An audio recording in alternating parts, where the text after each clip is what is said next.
غیبت کرتے ہیں تمہیں شرم آنی چاہیے، برائی کرتے ہوئے شرم یہ مستحسن ہے، اچھی بات ہے، لیکن دین سیکھنے میں شرم و حیا کو کبھی رکاوٹ بننے نہ دو۔ قرآن سیکھیے، یہ قرآن کا مہینہ ہے، ماہ رمضان یہ ماہ قرآن ہے، اسی مہینے میں اللہ تعالیٰ نے قرآن کو اتارا ہے، اور اس مہینے میں بھی ہم لوگ قرآن سے دور ہیں۔ افسوس کی بات ہے، روزانہ کم از کم ایک پارہ آپ پابندی سے تلاوت کیجئے اس ماہ مبارک میں۔ اس مہینے کا بڑا گہرا تعلق ہے قرآن سے۔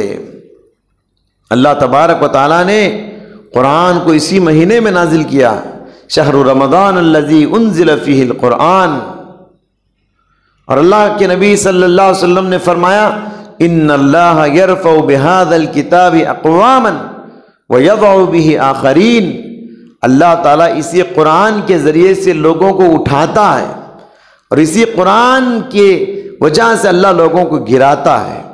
کیا مطلب؟